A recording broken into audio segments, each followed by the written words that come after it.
watch this stuff. And yeah, oh, there we go. So I didn't have any real agenda other than that I wanted to have a chance for people with any questions or things that are outstanding because it's a lot of material to cover in a short period of time, and I'm trying to give you a taste of a whole bunch of different things. And so were there pieces missing for people or unexpected pieces?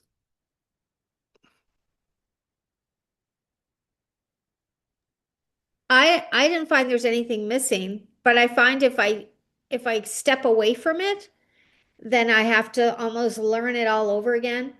So I'm having a hard time retaining everything we we learned. Bits and pieces of it, yes, but yeah, I find it a different concept to wrap my head around. It's not like learning 4 plus 4 is 8, stepping away for a week and you come back and it's pretty easy. But yeah, this I find requires a lot more of my mind work. Yep. Yeah, no, it does. It's interesting because thinking is very energy intensive for us.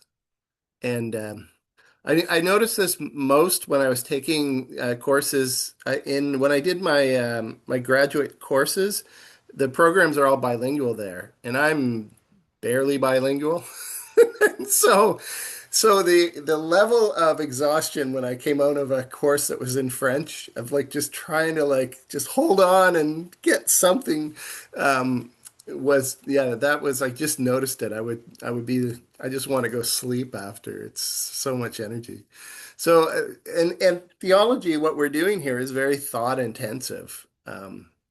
So it can, but it's one of those things too. It's like a muscle you develop.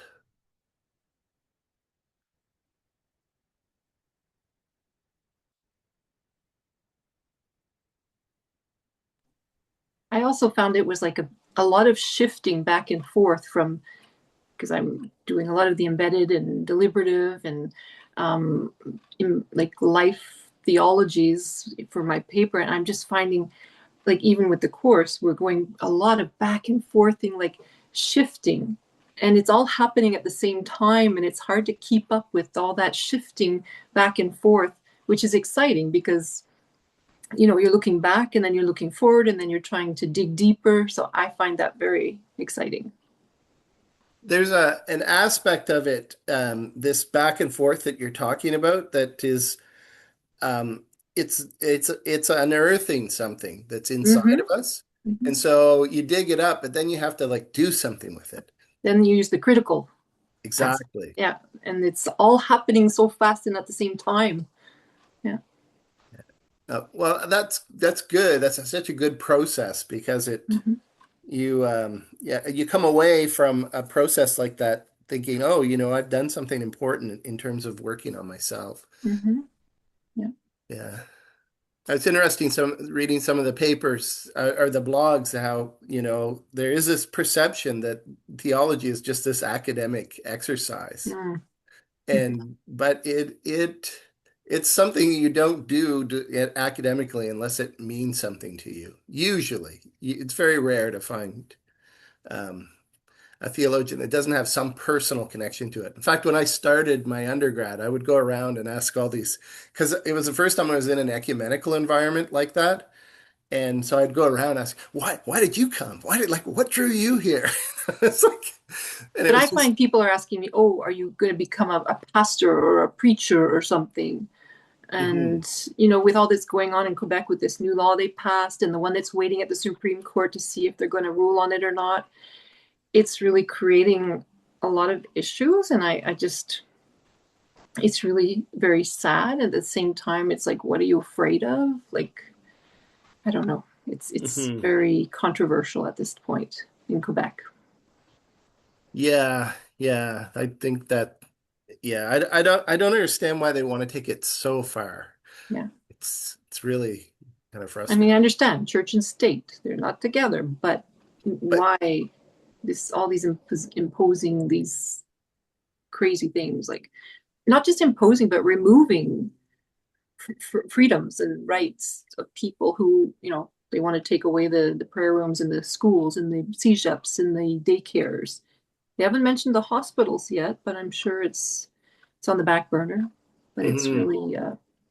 it's really frustrating and disappointing, and people are upset. Yeah, yeah, yeah. And I get so this notion of separation of church and state too, like that's an American thing. We've Mm. never really had it in Canada. We just No. import it. But there is a sense. So I posted something after Trump's. I see your hand, Tom. We'll get to you in a second. I posted something after Trump's Easter post. Mm. Was it? Yeah. And so, oh no, it was just before when they announced that they had found the pilot.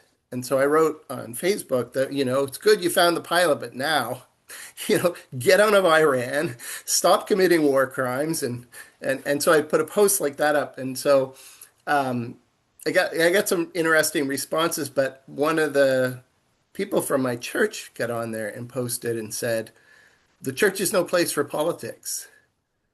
And I'm like this, why do we have this idea? Everything we do is political, and theology, above all, informs my politics. So I wrote back and said, well, there's a difference between partisan politics. Like, I'm not here telling you who to vote for. I'm here to make a statement based on my faith that informs the way that I see the world. And I'm very careful not to. Like, it takes a lot for me to like make a statement like that because I know I don't want it to be misconstrued. So anyway, it was really interesting because we have that notion that these things are separate. But I often tell my French Canadian friend, because he'll get into this all the time, and he'll be, he's like, church and state, they should be separate. And I'm like, yeah, but I would rather know what someone's beliefs are that are informing their politics than not know, because it's going to affect their politics. So if we have to hide who we are to come into the political sphere, that doesn't really work for society. It's kind of backwards a bit. Tan, you have a question or comment? Yes, I was very fond of the contextual theology, but when I studied the feminist theology, they have a lot of critics against liberation theology, a lot of dissatisfaction. Even they try to challenge Karl Barth, sorry, not Karl. And also, I mean, some did refer Dietrich Bonhoeffer, but they are very, I mean, I like the way the women, they try to awaken and try to evaluate the modern, a lot of the former values of the Christian, what you call theology. So, I mean, there's a lot of, but it's quite a challenging road to go ahead because there's a lot of discrimination politically, as well as in the patriarchal, I mean, the what you call dominance and oppression throughout history and in modern society. So especially we are talking of Canadian context, but if we go to other, like in Afghanistan, or Indonesia or China or Japan like this, So I mean, it's here at least much more open. Amidst that, there's a lot of question being asked, and they give a lot of emphasis on ecological things too, which is also a great thing because we are in an ecological crisis also in the modern Mhm. era. So I'm quite impressed, but I don't know how they're going to tear down the wall of the male supremacy around the world, and not only in Canada. That's my opinion.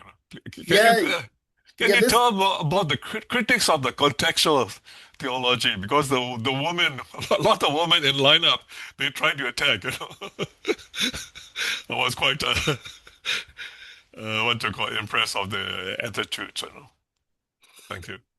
what I like the most about feminist theology is that it really demonstrates that theology is often birthed, like a form of theology, out of a particular kind of critique. And so when you use that critique in such a full-orbed way, yeah, you're going to be able to you're going to pull apart everything with that lens. It's Ian, I think, uses the language of framing, like that framing lens that's brought with that a form of theology or that form of contextual theology, and it's yeah, yeah, no, it is a challenge, especially like you're talking about international contexts, and often in contextual theology, like the point is to do theology in a context, but when we're studying, say, Latin American liberation theology, we have to attend to the fact that we're not living in that context. Mhm. So we can draw insights from it, but we have to say, well, they started with a critique of their culture, their economic situation that they were in. So where do we start? And you're right, ecological becomes a very popular place to start. And also patriarchal systems, challenging patriarchal systems is very popular.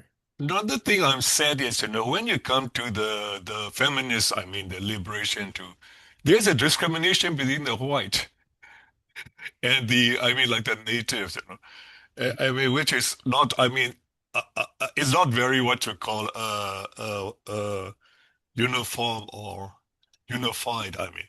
Because there was a United Nations, I mean, research about the native people in Canada, and they found it's a very horrible, I mean, a condition. So I mean, the white women thought, okay, but the native original, I mean, F-origin women, they have a very lot of hardship, I think. So what I'm finding, So I think you better, you know more better about those things. Yeah, so there's a good group out of New Brunswick that's doing NATES, I think it's called. So they're an indigenous kind of think tank, and some of the theologians that are they're indigenous people and they're doing theology out of their context. Um, they've gone some of them when they went to go do their academic work. I might have mentioned this last time because I know I was thinking of it recently. But often they would be people would just go, "Oh, you should just read liberation theology," and they're going, "This doesn't fit our context." Like they really need to wrestle with our culture was completely there was an attempt to decimate our culture. So that's the part. So it's not an economic independence economy. It's our land was stolen, and there's different issues that are at the heart of that, and then the ongoing mistreatment, and there's a band not far from where I'm in Ottawa that often has been moved at least twice, and they get moved to land that's not very great. And then they make a go of it in that land, but then the government comes over and says, "Oh, that's not fit." They want to move them again, and they're like, "No, you keep moving us." So to bring a liberation theology critique to them, it's not like they're on the underside of the economic system in that way. They're not even allowed to participate in it in some ways, unless they leave. And sometimes they actually, I think it's changing, but they would have to leave their band status too to come off of the reservations. And so it's really complicated. So I'm looking forward to when they come, their theology that they're doing, their contextual theology becomes like a whole other way that we think about things. And it's not going to come out of white guys like me doing theology. It's going to come out of indigenous people who've lived it and have wrestled with it at this level. So, yeah.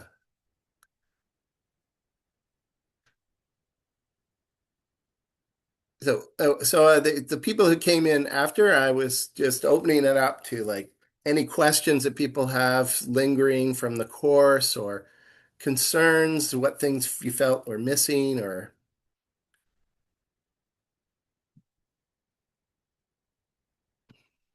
oh, Ian. I mean, I don't know if this question is fully formed, and I don't know if it's even something that we necessarily have all the time in the world for today. But something that I think I'm struggling with, I've been really able to put my, head into feminist theology. I can put my head into liberation theology. You're right. Can't necessarily relate to it because I don't exist in the same economic conditions as liberation theology. I don't exist in the same feminine conditions as feminist theology, but I can put my head into it.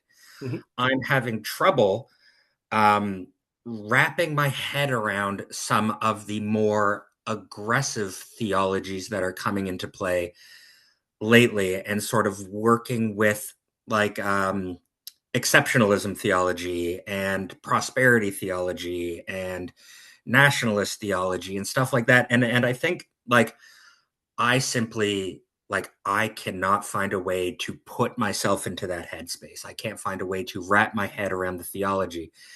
And so I don't know, maybe a quick primer on how that is formed and how that is making its way in the academic theological spheres and how this is being tackled and dealt with because it's something that I'm struggling with like a lot when I'm just trying to find where are these things coming from.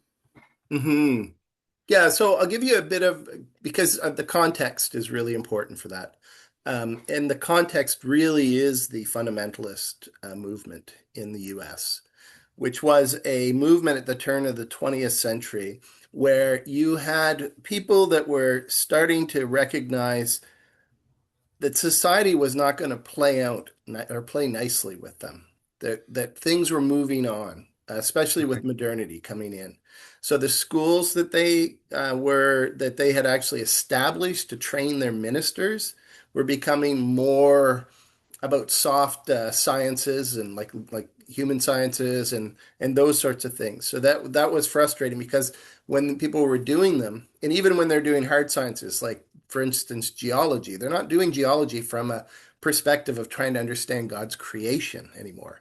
They're doing it at trying to understand the physical evidence that we have here in terms of the rocks. Like let's you know what I mean. So that shift from doing theology to support are doing studies to support not the queen of sciences, which is the way that people understood theology back then, but to just to understand human knowledge and to kind of understand all of these things. So they actually abandoned their schools in a large part, and then they started up all these Bible schools that you see all around, all these confessional schools that came out of that movement. They were deeply political in the beginning, deeply Democrat, which was really weird. But then there was a shift that happened, and really people point to the Scopes monkey trial as the point where this shift happened in terms of all of the things that their theology of fear was built around started to come to pass. So they were called out in a public stage. They won the court battle, but they lost in the court of public opinion. Felt like people were discounting them, and so the churches kind of went in on themselves. And they developed the reason why that's important is because they developed narratives that painted the world as this hostile place to them. And so they have two goals. One is to not feel uncomfortable in the world. And the other goal is because they're waiting out for Jesus to come back. The other is to be ready for Jesus who's going to come back really soon.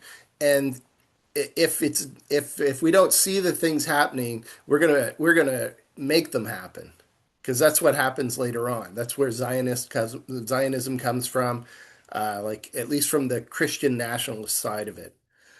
So you have all these communities that have built this, and they've been a kind of a marginal voice within Christendom, but they've been a present voice for a long time. And they have this idea that they're being persecuted, that there's no space for them and their particular ideas and culture. Like we're seeing that in Canada too, right? We're seeing that with, yeah. So right now it's right in the courts. So, but they have this idea that they're being persecuted, and so they ended up abandoning all the big social justice projects that they were involved in, like all of those big things like YMCA, the Volunteers of America, like all of these, or the social justice projects were started by them before this crisis and then abandoned by them largely after the crisis. And um, so that's a group of people that have held on to this for a long time. And what happened was the rise of the religious right that came much after with Reagan's presidency, when they were trying to because after Scopes, people stopped voting. Like they just didn't want to be participant in society. They felt like this is gonna um, it's gonna taint them, or it's gonna, we're gonna work against their narrative. But what happened in the rise of the religious right was that they were felt like they were losing ground to be themselves. And one of the ways that it was happening was with a one of these confessional schools that was about to lose state funding because they had really racist policies. Like, you couldn't be in a relationship with someone of a different race, and if you were, you could never show, like if you walked hand in hand on the campus, like that was like grounds for, like it was just nasty. So like because and we're not long out of Jim Crow and all of that stuff, right? So, because that was around at the turn of the 20th century. So they have this culture imprint of what was an ideal culture, but it's a fantasy. It's like the MAGA movement that's saying, they're trying to go back to a fictional past. So you have this, and they reorient them, and they end up being a loud political voice. This is where all of them switch basically to the Republican Party. So white evangelicals switch to the Republican Party. At this point, the black evangelicals are not. They've predominantly been Democratic all along. It's starting to shift now, but anyway, so there's that's going on.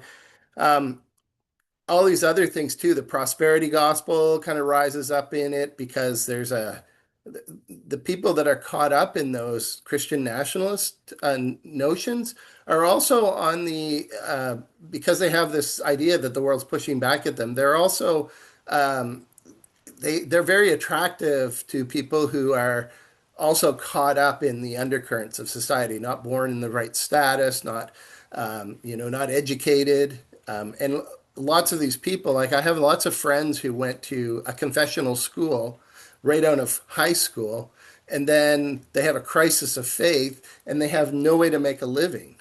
It's just like a really bizarre situation. But and I was talking to my friend not long ago, and he's like, "Yeah, but they kept telling us Jesus is coming back any day now, like just over and over again." So that whole way of thinking and looking at the world makes it so that I want to hold on to anything that's allowing me to reclaim that space. So I think of it in a sense of um, I don't want to be discomforted in my experience of the world because I have to wait it out. And so I'm going to fight to hold on to things, um, even if I don't really totally believe in them. I'm going to hold on to them because that's the way it was, and that's the way it needs to be. So the even though the religious right was forced, or was around the idea of racism in the beginning, they quickly realized we have this voice.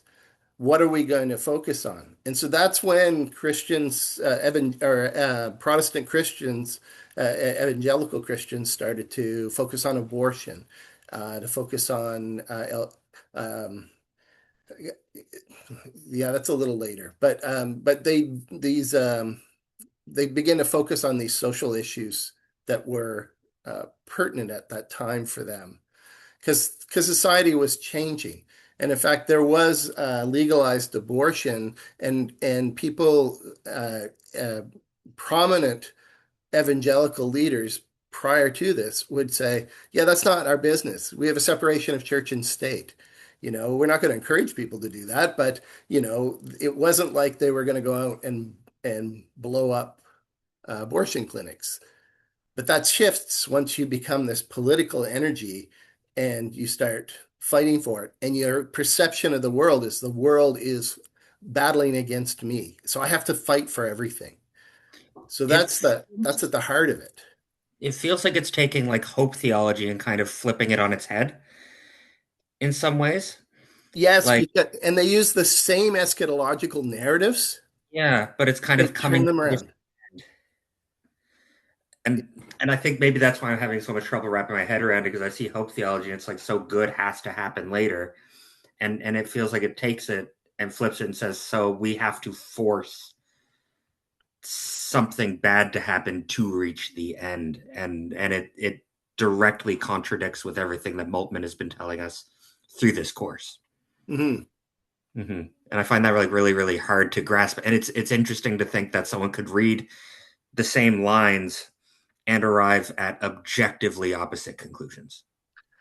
Oh yeah, yeah. No, it's fascinating. And those narratives, they shifted. Mm-hmm. Because prior to the fundamentalist modernist crisis, the predominant view was what we call amillennialism. So when we talk about millennialisms, we're talking about that there's a perception that there's a 1,000-year reign that happens at some point. So it comes out of a dispensational way of looking at the world, that time is broken up in these different dispensations, and at some point Jesus is going to come back. And you'll go to Sunday school in these churches, because I did. I was a teenager, but I would go into the Sunday school class and they'd have the lineup on the board, like this is where the rapture happens. This is like this is and they would teach you this as if this was like infallible truth. And it's when you start to look at it, it's very recent framing of these eschatological narratives. And it was rejected in the British context where it initially arose. So it got to America, but it fit the pessimism they wanted to generate. It fit the Mm-hmm. narrative of the world is against us. So we need to protect ourselves because we need to be ready for when Jesus comes back. And so it allows them to see everything out of this kind of, and instead of a hope theology, it's a pessimism theology. Yeah, exactly. It's foundationally opposed to Moltmann's hope theology, and it's looking negatively towards the end, as opposed to the things must go well assumption that comes out of Moltmann. Yeah, and it's interesting. Moltmann did a lot of work with Pentecostals Okay. because Pentecostals actually arrive around the same time, and they're predominantly Methodist, and their view is they take this same dispensational narrative, but they instead of saying that everything is just going to end up in this tribulation until Jesus gets us out of here, and at what point in that's the big contention. Does it happen before? That's pre-trib rapture, post-trib rapture, mid-trib rapture. They have all of these different frameworks. So, but what they felt was, no, God is going to come and do something amazing before the end happens. And Mhm. so they built this optimism into it, what they felt was going to happen was this worldwide revival. And so they end up with a whole other revivalism kind of theology that comes out of Yeah. that. And it's also problematic, but I would take that over the pessimism any day. Well, of course, right? Yeah, kind of cut your losses on that. Yeah, okay. That does make a lot of sense. Like obviously I still can't put my head into it, but it's good to see that framework of how it got to that point because that's really difficult to work into the academic study of theology because it feels so foreign relative to everything else that we've learned thus far. There's a lot of evangelical, because you asked about the academic piece, there's a lot of evangelical theologians who are working in the history space. Mm-hmm. And they're doing really good work because they're going back and looking at their history of their movements in America. And I don't know there's some work in the history space that's being done in the United Church, but I don't know what's being done academically. Oh no, there is some. Yeah, no, there is some, but because evangelicals tend to do theology out of a historical perspective as well as, so they would rather talk about history than theoretical things. Okay. So they want to talk about when God revealed this, or how we got to think this way about salvation. And so what's good is that some of them are going back and examining it. So one of the guys who was doing that was a guy named Donald Dayton. And Donald Dayton, he traced the roots of Pentecostalism to Methodist Church. He's the one who did all the grounding of that. And he's because he was a Wesleyan theologian. He was a truly strange individual too. I have a friend who actually was in at conferences where he would show up. But he was a historian, and he would go when he was at the schools, and he started to see young Pentecostals coming into the academic space, and he would come to them and he would say, "Okay, you have a problem. You need to actually know your history, and you need to do theology well because you have something to offer us." Like he was convinced they had something to offer the church. And so Mhm. there's a whole generation of Pentecostal theologians and philosophers like Jamie Smith, for instance, James K. Smith, Stephen Land, and these others who were challenged by this guy who was a historian, and he was, yeah, he was interesting. My friend would say, he told me this story about how he shows up, and at one point in the conference, everybody's gathering in to have this solemn prayer time. And so Donald Dayton pulls out some noisy hard candies, and he's opening them up the whole time, just constantly opening up candies. He's like, why is this happening? I'm gonna have to look into this guy. He sounds fascinating. Oh, yeah, yeah. So him and George Ladd was also had a rough patch. Mhm. He was very influential as well in shifting the eschatological narrative back. So he was at the early part of what they call the neo-evangelical movement, which is Fuller University primarily is where that was happening. And so out of that, you get things like they wanted to find a middle of the road evangelical voice because you had you had lots of things that were happening on the more fundamentalist side, and then you had Christian Century, which was more mainline. So that's where they founded Christianity Today. Mhm. And so it was meant to be this middle of the road voice. And they do publish articles on like opposing views. Like you read it and you go, oh my goodness, that's, and then they have like these kind of all of the editorial people flame wars that happen. So it's an interesting magazine. Mhm.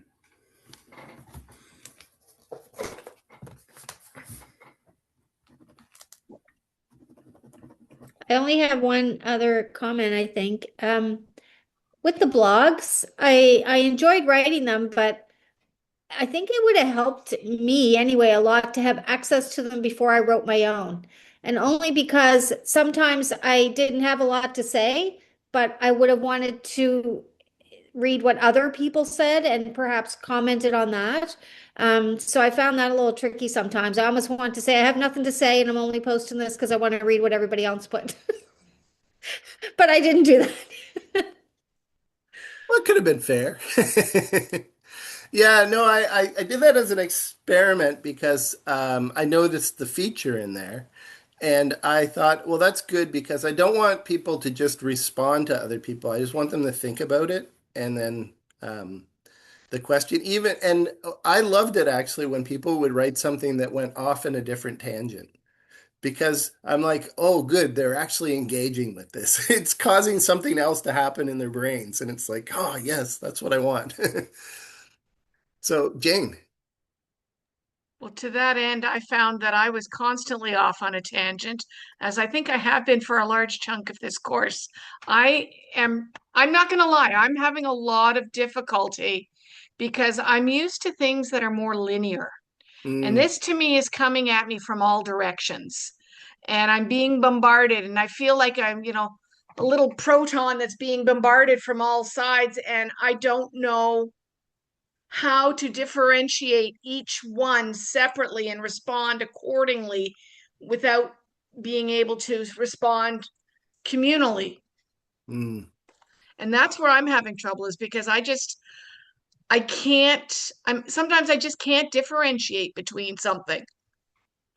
And so because my little, my old lady warped brain reads it as a different, along a different line. And so when we went to the blogs, I was like, oh, everybody went that way, but I went that way. And I mean, not that that's wrong, but when you talk about doing theology, what it means is I'm thinking about it, but am I actually doing it? I don't know.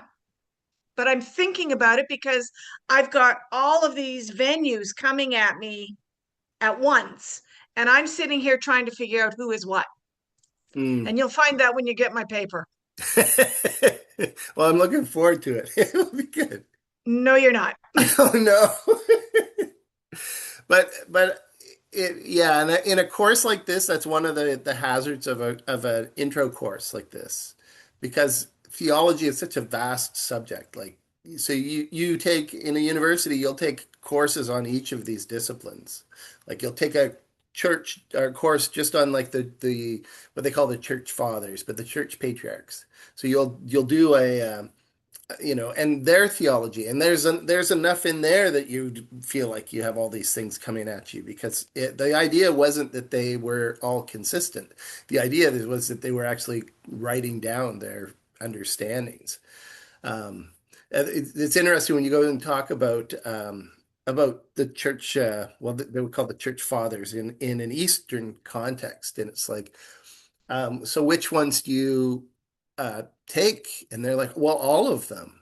Like they because they're good at holding this ambiguity, whereas the Western mind, we want it to be very linear. We want it to be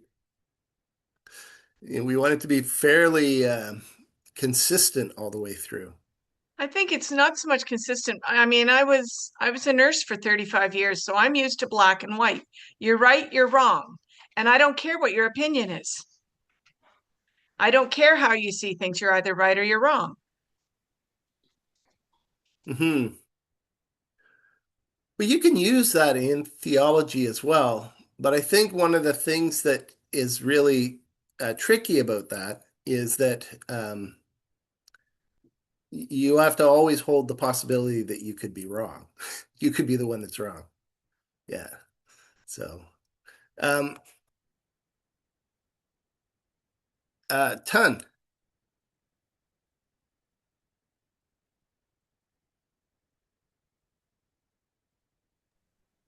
I went to Roman Catholic Church and Greek Orthodox Church, and the Mother Mary was very revered, Hmm. and her role was very important in those things if you compare to the Protestant, churches. And when we talk about the feminist theory, the Mary role was very important from the what we call early century and Jesus' time. So I think her impact in the modern feminist movement, which is starting around about the 60s, is very important on the Protestant side. Further, I think the Orthodox and the Roman, they are already, once they enter this, they try to go and kiss the icon first before they start the worshiping. So I was very, what you call, impressed Mm. of the woman. When we talk about the early, century woman role, and Paul, the what you call outlook, perspective, pros and cons. He have a support a lot of the woman role, and then he also other side he have a lot of the what you call it the what difference. So, but I think the woman the role there a long time. But when I look at the art of the church art and painting, I don't see too much too. Like a religious painting, they always try to emphasize of the time, how the Right. church, you know what I mean? Yeah, and that's something that shifted because Zwingli was really iconoclastic in that he wanted to remove anything that smacked of mysticism from the church. And so that's where we start to see a big challenge of Marian theology. We see a big challenge of the saints and all of the stories that we told about the saints. Like all of that stuff gets kind of pushed to the side with the Protestant Reformation. And there have been some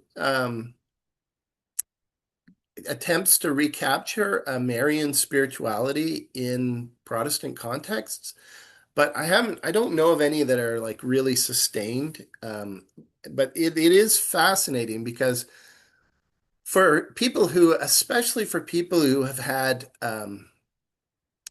experiences with men that have not been good, where do they identify? Like we have all of this masculine language around God. We have all of this masculine theology, um, deeply patriarchal theology. And so, where's the space? If Jesus is trying to make God accessible to us by the incarnation, then where is it accessible for women? And so Mary has been the answer in a lot of these historic traditions. Mary is the place that we can come into the conversation because then I don't have to worry about someone who is like my abusive father or, people who've not treated me fairly. So I think there's like an important role there, but there is a lot of pushback. It was one of the things I liked about the vineyard was um, people didn't balk at mysticism like that.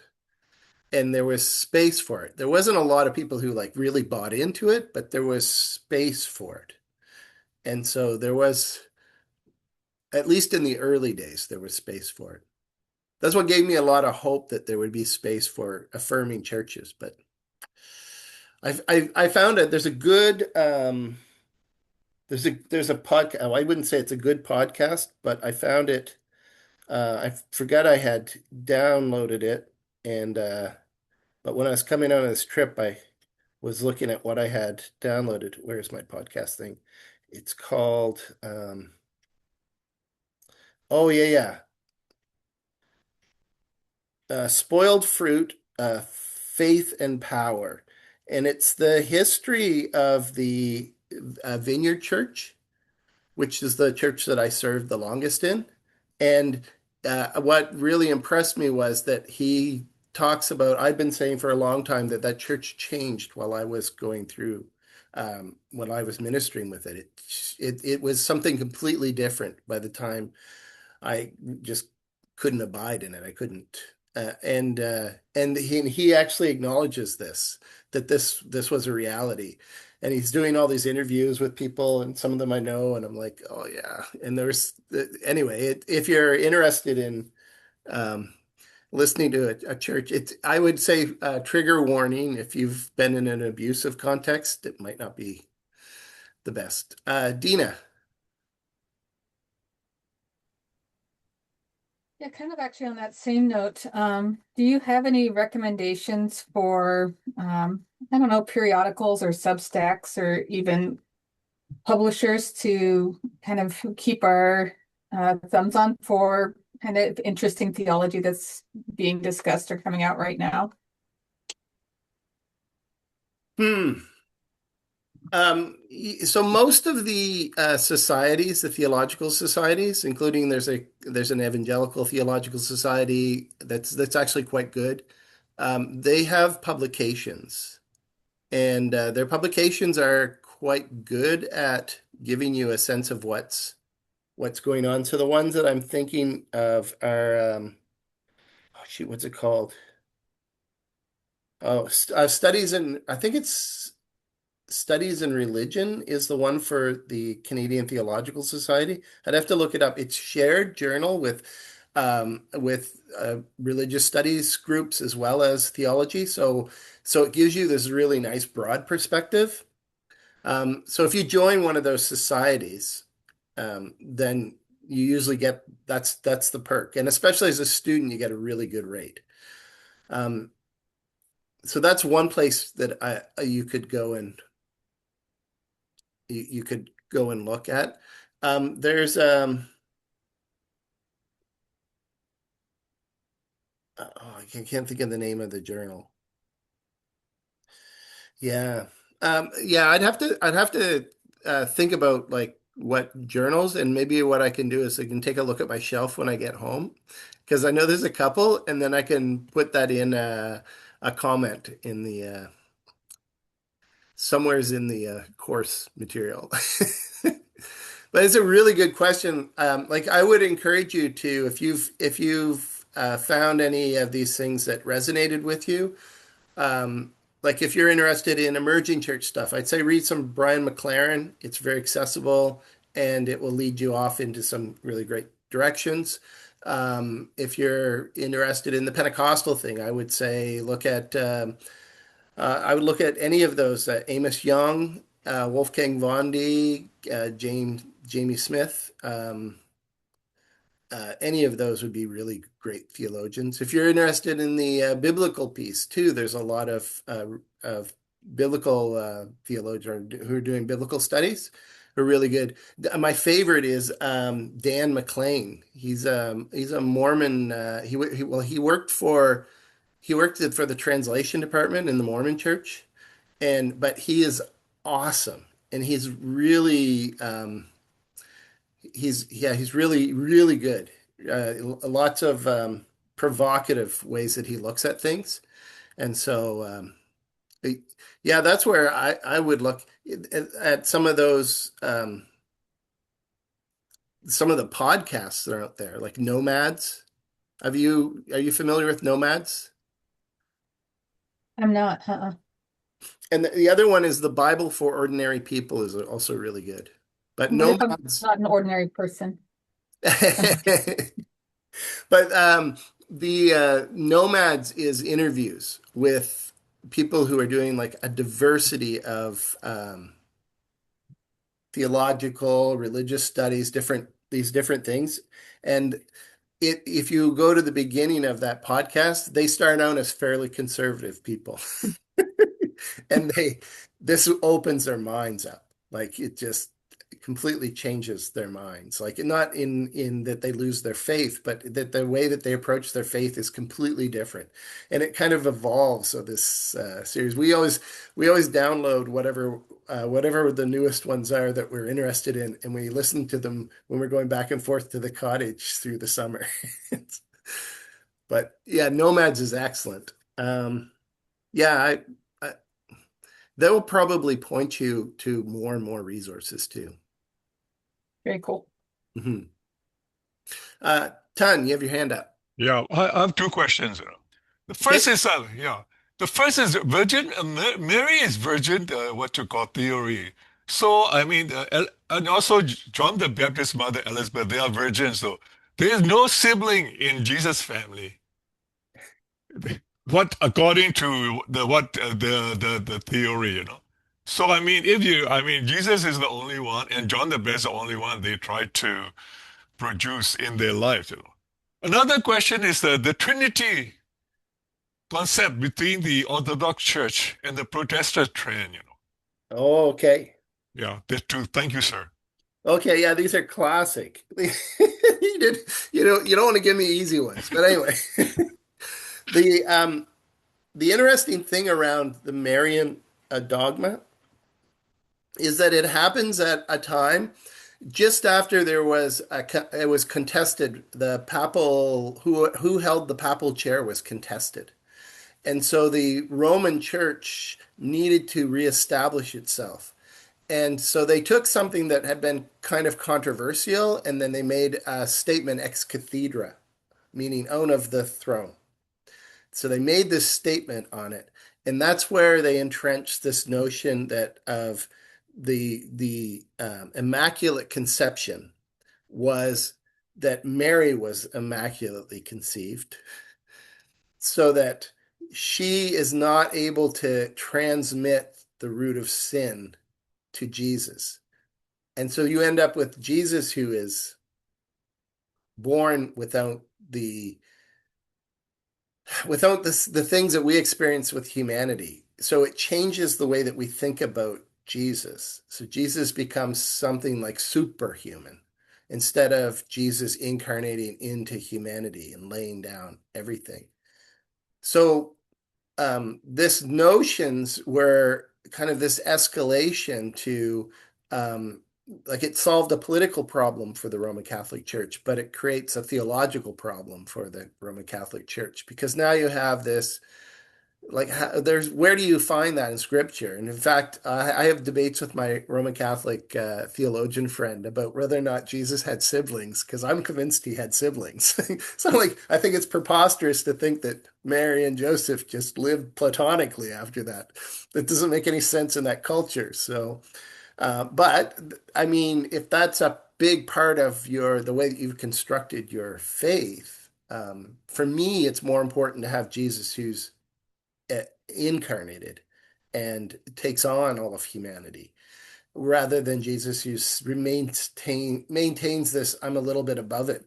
And I think part of my pushback for that too comes out of being in this neo-evangelical world where we were trying to push back against some of the ways that people were trying to protect themselves, like they're building walls around them in the world, and that if we're going to take down those walls, one of the most powerful ways that we can come at them is to come at it through this notion of, well, Jesus broke down those walls. Jesus entered into the very existence of humanity and suffered just as all of us do, had all the same things that we wrestle with, but showed us a better way. And that notion of a suffering God is also part that's absent in there. So Moltmann recovers that notion of that God is passible or can suffer. So that becomes a very human category. So there's some theologies that would follow those same lines with the Immaculate Conception that also don't want to permit that God suffers. So you end up with God who's unrelatable again. Yeah. And so we have to relate to God all through mediators. And that's part of the problems that kind of emerge around the Marian theologies and spiritualities, is when she becomes a co-redemptrix. And there was almost a time when the Roman Catholic Church was going to make that pronouncement. But I think it was it the John Paul that started Vatican II? Oh, was it the John Paul that finished it? Anyway, one of them, I always get them mixed up, but who actually, they were hoping they could get this Pope to push that through, and he just said no. So, which is good, because it makes it so that the only way to get to Jesus is through Mary. And that's not the only way to, like that goes against the way that Scripture seems to talk about things. Like, I don't know where this is hanging on, other than that it's this creeping infallibility around Mary, the person of Mary. But I know people that are deeply moved by Marian theology, and it moves them. So I don't want to denigrate it, but that's my problems that I have with it. The other thing that you're talking about is the first major schism of the church was over the nature of the Trinity. And it was over one aspect of it.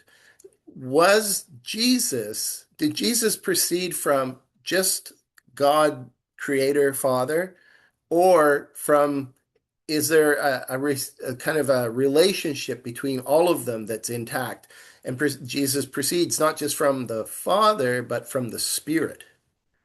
And that because seemed like an innovation, it actually ended up splitting the church. And it's like it really gets at that we split over really small things. So it's like we're cutting hairs.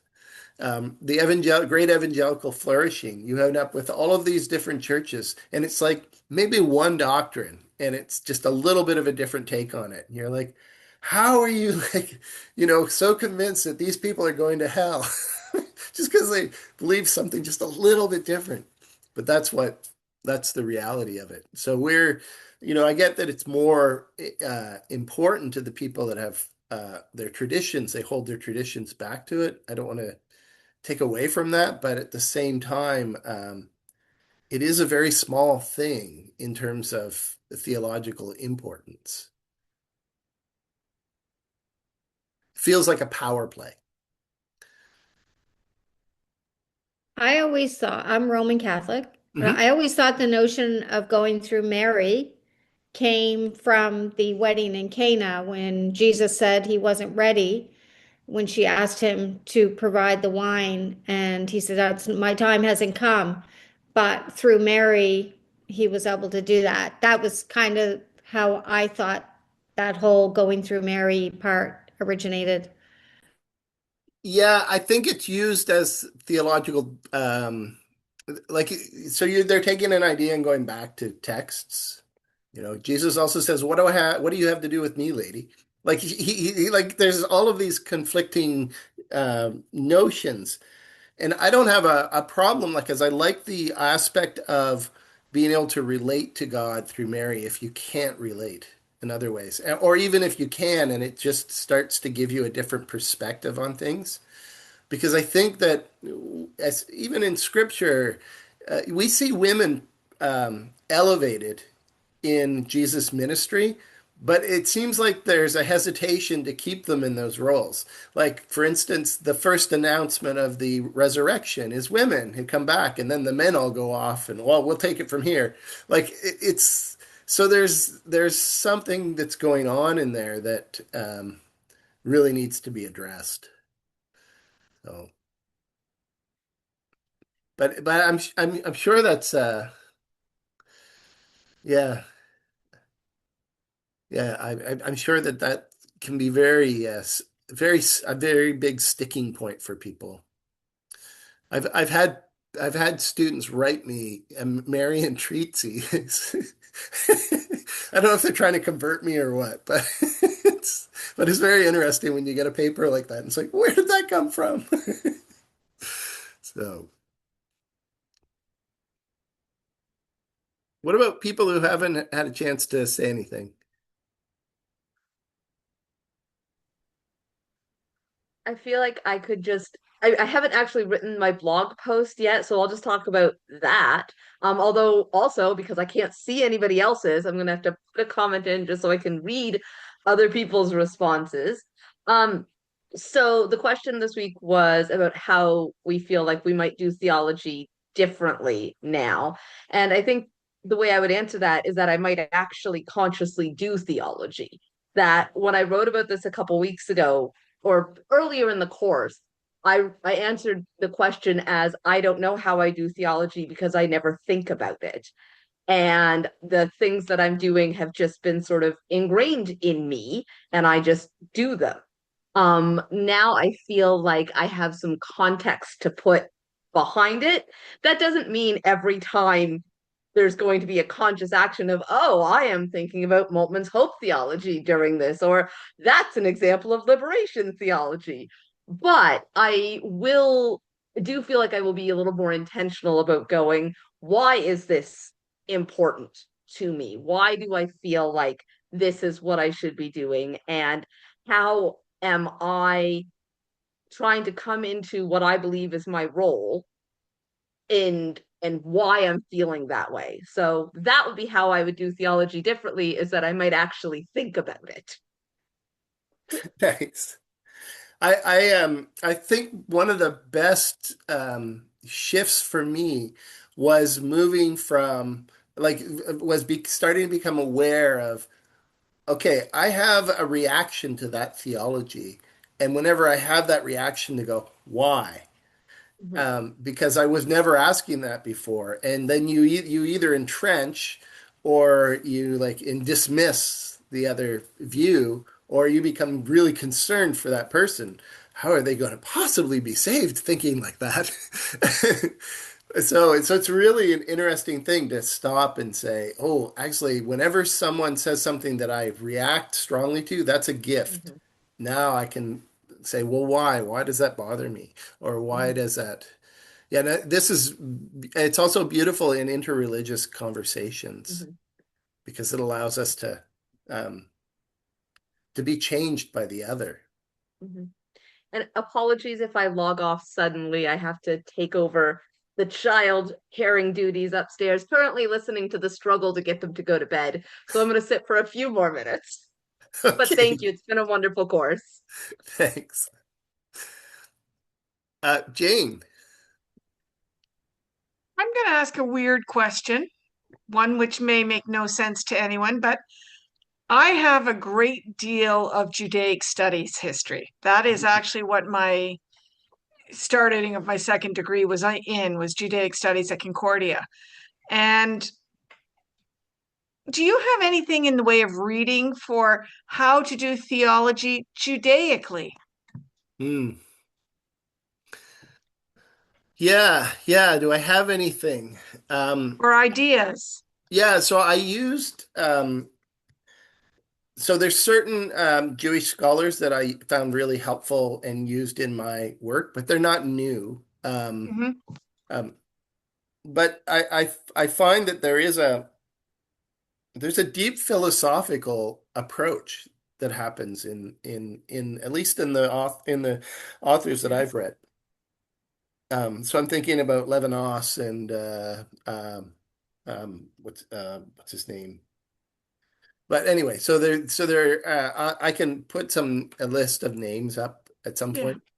But yeah, they're not getting at the methodology. They're just doing it. Buber's the other big one who's it's Maybe that's my philosophical. problem. I've been going at this from the wrong religion. Well, no, but that's a great perspective because it's going to challenge. You're gonna be able to see all the challenges, right? Because it's a different way of approaching it.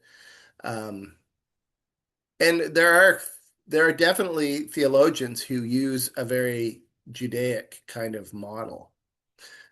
Um, I'm just having trouble trying to think of some of them right now, but I know I've encountered that where you go, it's very different way of looking at it. But it's the same with Eastern Christians as opposed to Western Christians. Like a completely different way of thinking about things, but so helpful. And Moltmann in particular was really towards the end of his writing, he was really moved by especially Jewish spiritualism, like the spirituality. And because he realized there's something about this messianic notion that is rooted in a different tradition that I don't know. And so then because Christians look at Messiah differently than I think Jewish people do. Yeah. So um, and there's a different part of it that's alive in them that's probably not alive in Christians in that way because maybe in some of the Adventist traditions they get close to it because one of the things that happened in the Adventist traditions was after the Great Disappointment. These were what was his name? Campbellites. Was it Campbellites? I think they were. I think anyway. So there was a point where there was a whole bunch of people that were talking and doing these. Oh, Jesus is coming soon. Oh, Jesus is coming. We've got a date, and people sold everything. And they had this moment where like lots of people were buying into it, and they all like left their homes. Some of them smashed their furniture up for some reason, thinking, "Well, I'm never going to need this again." And they ended up going off into a field and there was Millerites. That's so.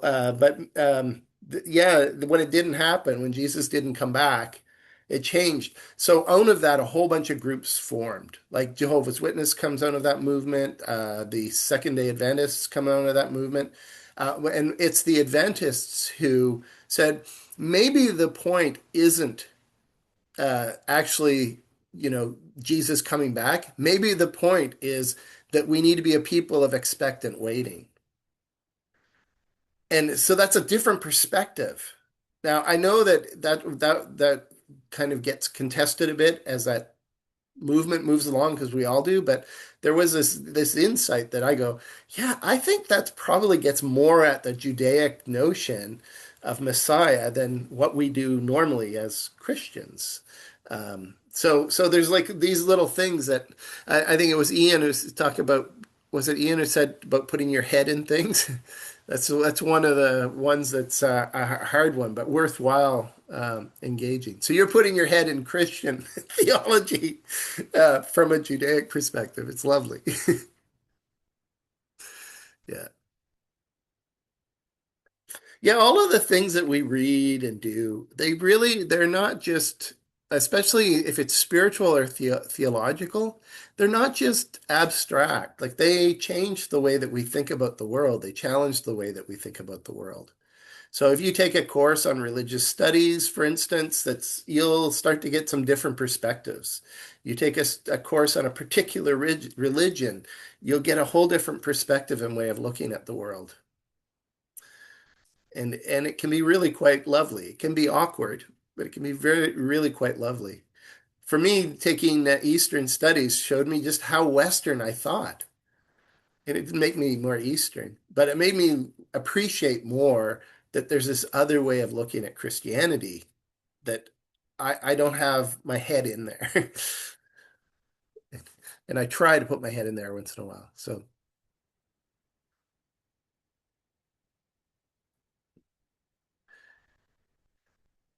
any other thoughts or questions?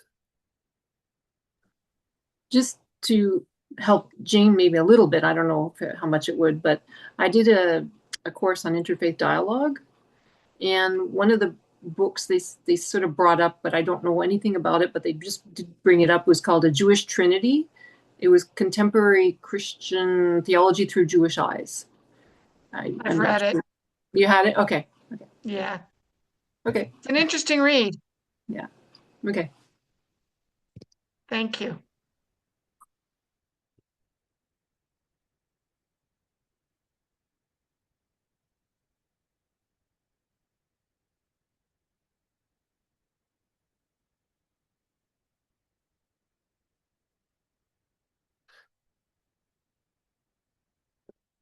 Okay, so if there's no more questions, I've got one for you, and then we can kind of wrap up from there. All right. Is this the last class? This is their last class. Okay, I thought it was next Tuesday. Okay. Oh yeah, no, this is their last class. So Okay. um, if I could add anything in here, what was it that you would feel that would be really helpful or?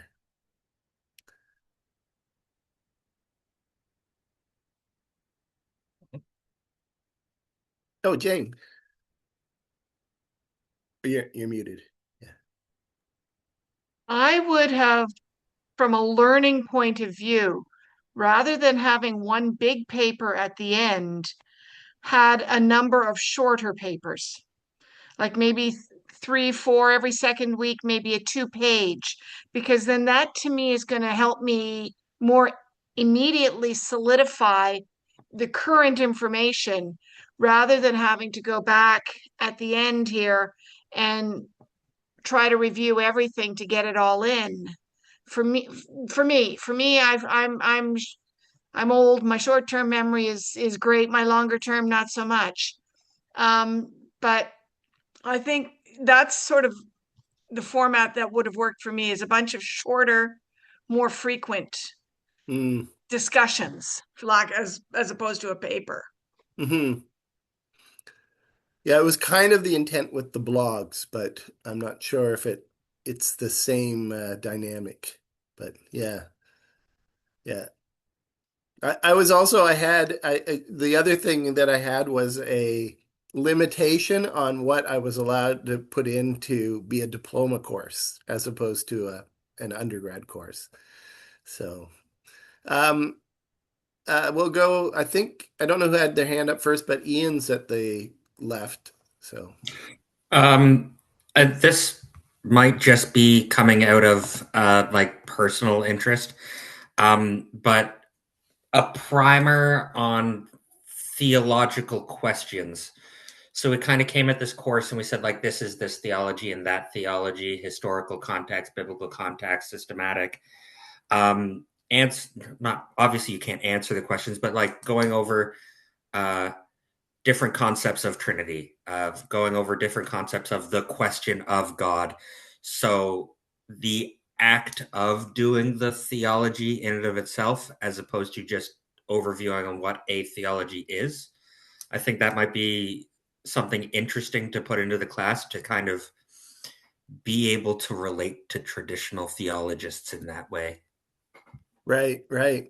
Did you find the reading was helpful in that at all? With Always.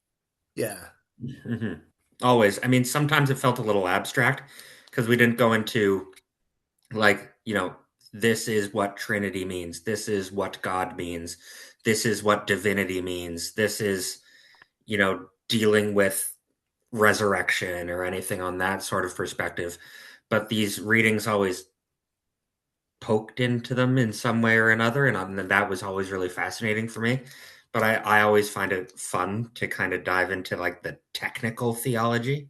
right, right. Yeah, there's a reason why those are put into whole separate courses just Yeah, on that's fair, which is why yeah, primer, yeah, yeah. Yeah, I think the Theologically book is very accessible. Like it's yeah, I was really happy to find that book. The book that I used before stopped being printed, so it's really hard to do a book that's not in print with Yeah. students. But this one I started like I think two editions ago was the first time I used it. So It feels like this course could be two courses, and this would be Theology 101, and then Theology 102 would be what is God, what is Trinity, what is Holy Spirit, what is the relationship.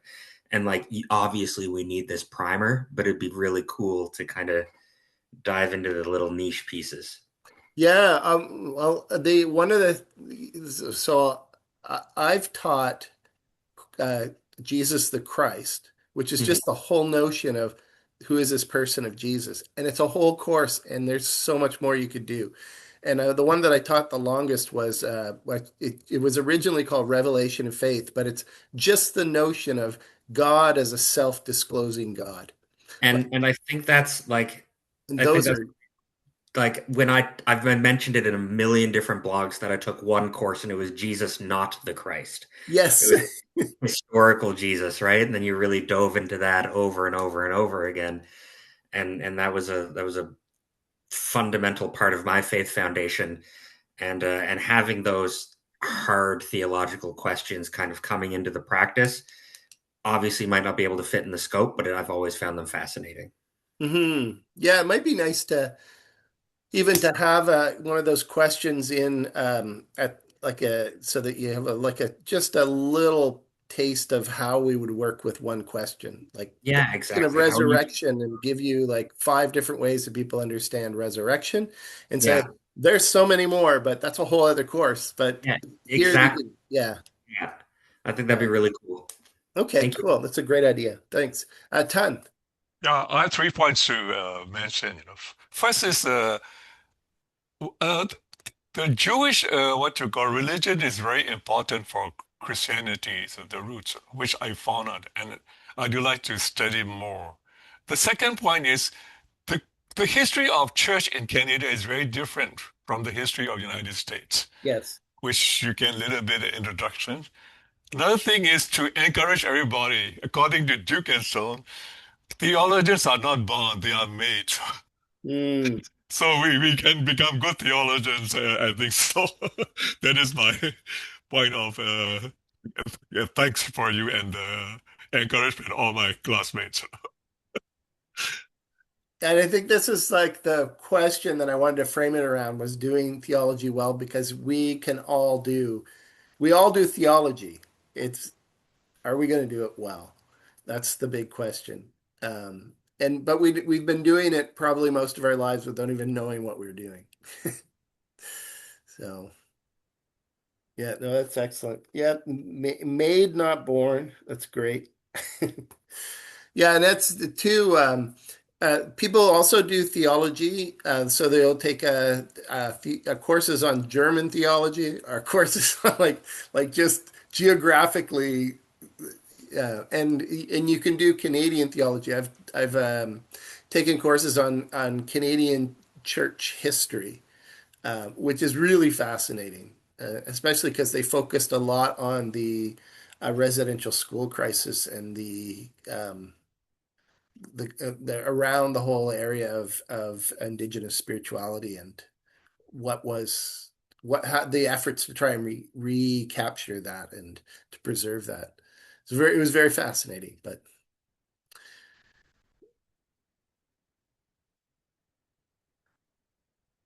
um, anyone else that wants to share anything?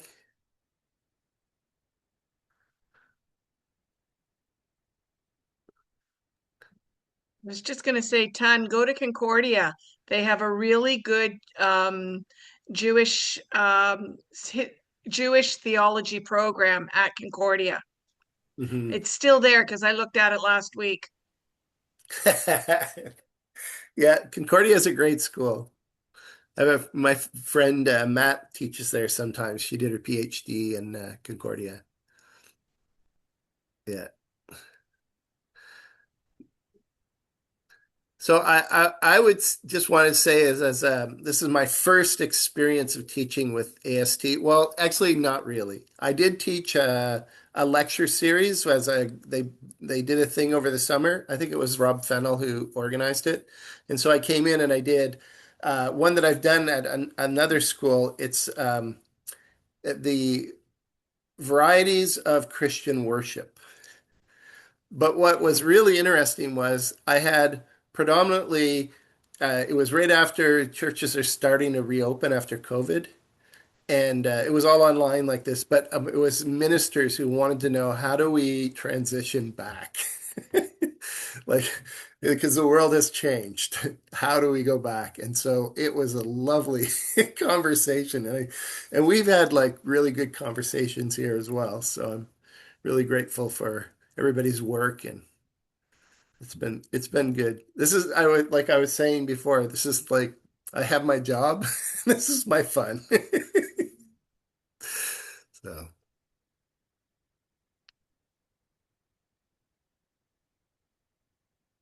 well, we can finish up here if everybody's good. And yeah, well, can I pray for us? Sure. Would that be okay? Okay. Sure. Well, God, I thank you that you open up our hearts and our minds. I ask that you would help us to continue to look for those ways that you are doing just that, opening up our hearts and our minds. And I ask that you would help us to do theology well. And I ask this in Jesus' name. Amen. Thanks so much for our mentorship.